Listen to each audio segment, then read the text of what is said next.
کہ نبی آسرا سارے جہان دا، نبی دا آسرا ماں حسین دی، سب کا آسرا ہیں مگر آپ آسرے کے محتاج ہیں۔ یہ عقیدہ ہمارے علماء کا نہیں ہے جو اسٹیج پر بیان کیا جا رہا ہے اور جو آپ لوگ ہضم کرتے ہیں۔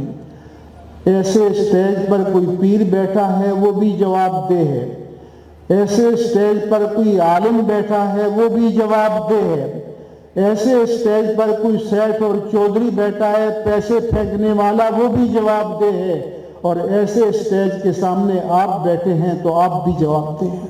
بسم اللہ الرحمن الرحیم، الصلاۃ والسلام علیک یا سیدی یا رسول اللہ وعلی آلک واصحابک یا سید المعصومین۔ ناظرین و سامعین، ابھی آپ نے مفتی منیب الرحمان صاحب کی بات سنی۔ وہ فرما رہے ہیں کہ یہ جو شعر ہے، نبی آسرا کل جہان دا، نبی دا آسرائے ماں حسین دی، یہ شعر کہنا جائز نہیں ہے۔ یہ مفتی منیب الرحمان صاحب نے اپنا فتویٰ دے دیا۔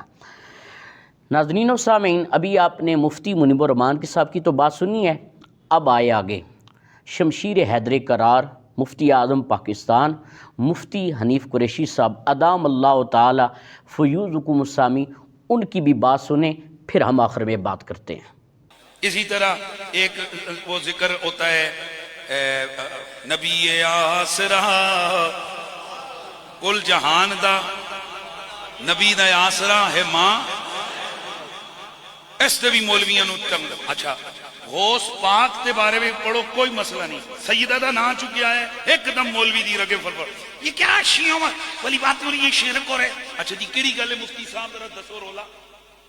آپ نے کہا ہے آسرا، آسرا کہتے ہیں مددگار کو، تو نبی کو فاطمہ کی کیا ضرورت ہے؟ یہ تو گستاخی ہے نبی کی کہ نبی کا آسرا فاطمہ کو بنایا جائے، اور نبی پاک سب کے آسرا ہے۔ مولوی صاحب جذباتی گلاں ہور نے، علمی گلاں حضور تھوڑی سی دیر رکیں۔ تسی پچھلی پوری 50 سال ہے نا وابیاں دلیلاں نہیں دیندے رہے ہو، وہ آیت پڑھ کے کہ ان اللہ مولا ہو، ان اللہ ہوا مولا ہو و جبریل ہو و صالح المومنین۔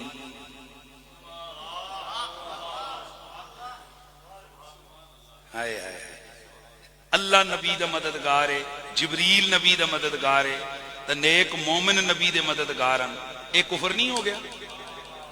مطلب تواڈے دلیل منیے جی تسی کہندے ہو کہ جناب یہ اگر کہیں کہ فاطمہ نبی کا آسرا ہے تو یہ نبی کی بے ادبی ہے، اے اللہ خود کہندے کہ صالح المومنین نبی کے مددگار ہیں۔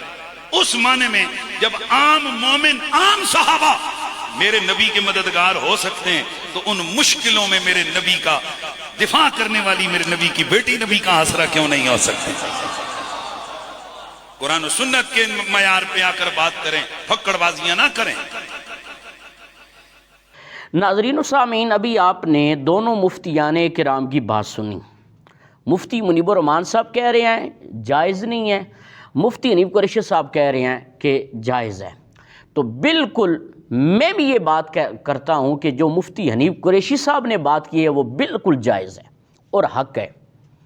افسوس کی بات یہ ہے کہ کل تک جب علماء دیوبند ہم پر یہ اعتراض کرتے تھے کہ آپ جناب مدد کے قائل ہیں، آپ حضور غوث پاک کو مدد کے لیے پکارتے ہیں، خواجہ معین الدین چشتی اجمیری کو مدد کے لیے پکارتے ہیں، مولا علی کو مدد کے لیے پکارتے ہیں آپ، تو اس وقت یہ جو اہل سنت کے مفتیان کرام ہیں، مفتی منیب الرحمان صاحب اور دیگر جتنے بھی مفتیان کرام ہیں، انہیں یہ آگے سے جواب دیا کرتے تھے، انہی آیات کو پڑھتے تھے جو مفتی حنیف قریشی صاحب نے پڑھی ہے۔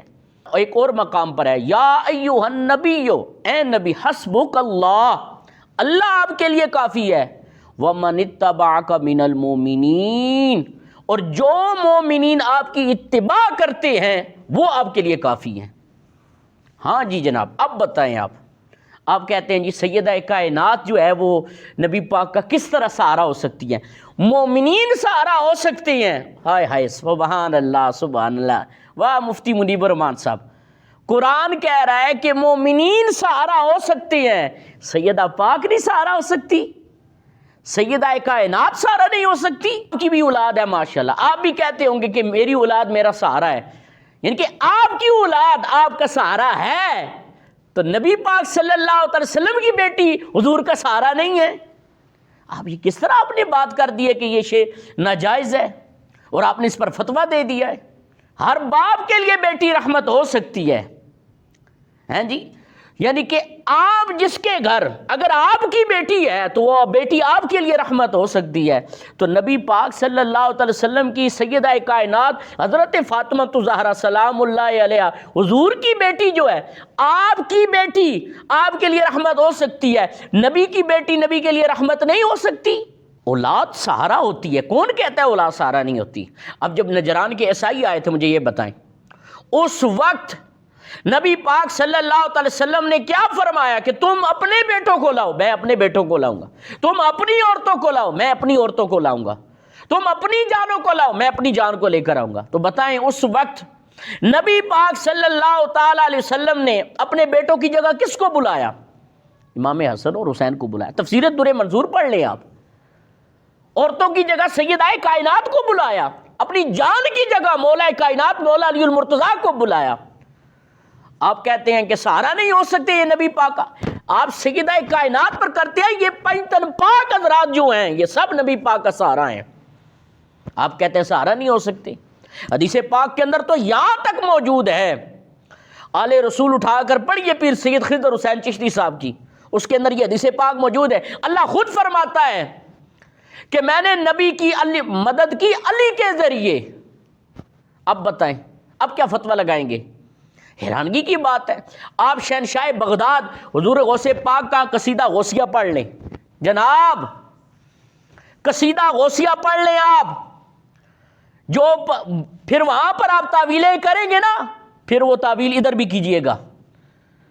حیرانگی کی بات ہے کہ جو چیز عام اولیاء اللہ کے ساتھ جائز ہے، اللہ کے ولی کو آپ جناب کہہ سکتے ہیں کہ وہ دین کو زندہ بھی کر سکتا ہے، حضور غوث پاک کو آپ محی الدین کہتے ہیں، دین کو زندہ کرنے والا، وہاں پر تو آپ کو کبھی یہ چیز یاد نہیں آئی، اور یہی چیز اگر اہل بیت کے ساتھ لگا دے تو وہاں پر پھر آپ کو آپ کے جو جراثیم ہوتے ہیں نا ناسبیت کے، وہ نکلنا شروع ہو جاتے ہیں، اور جس کا کوئی علاج نہیں ہے، ناسبیت کا کوئی علاج نہیں ہے، ایک ہی علاج ہے، وہ آپ کو اچھی طرح پتہ ہے، وَتَعَاوَنُوا عَلَى الْبِرِّ وَالتَّقْوَىٰ، اللہ فرماتے ہیں نیکی پر مدد کرو، ٹھیک ہے، عام بندہ مومن جو ہے وہ نیکی پر مددگار ہو سکتا ہے، تو سیدہ کائنات حضرت فاطمہ الزہرا سلام اللہ علیہا اپنی باپ کی جو ہے مددگار نہیں بن سکتی؟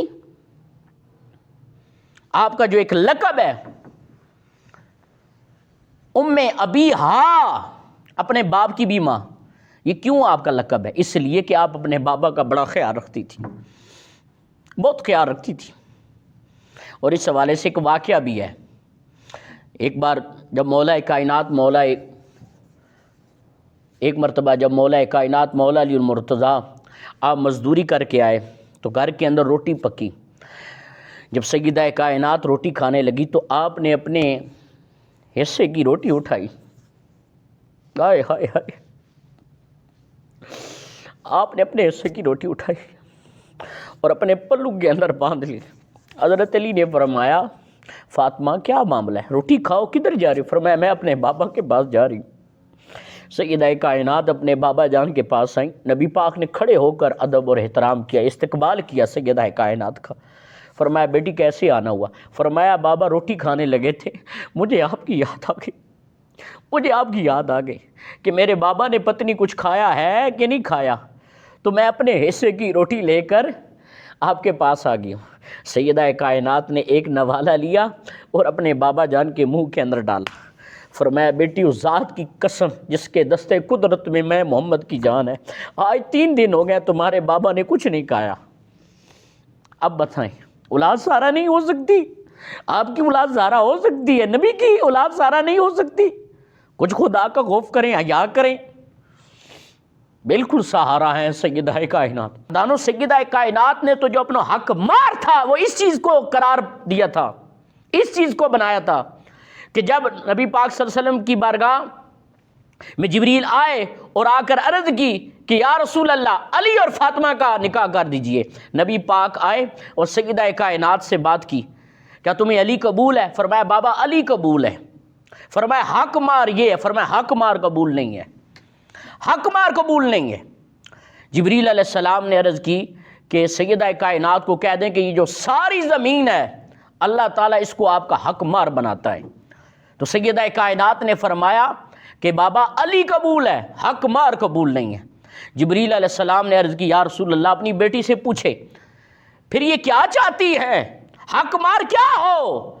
تو اس وقت سیدہ کائنات نے فرمایا بابا میں نے دیکھا ہے آپ رات کو اٹھ اٹھ کر اپنی امت کے لیے روتے ہیں، میرا حق مار یہی ہونا چاہیے کہ کل قیامت والے دن اللہ تعالیٰ آپ کی امت کی بخشش فرما دے۔ بتاؤ نادانو، ابھی بھی سیدہ کائنات سہارا نہیں ہے؟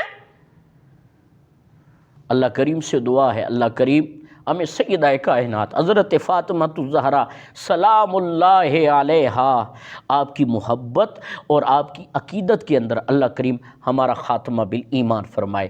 وما علینا الا البلاغ المبین۔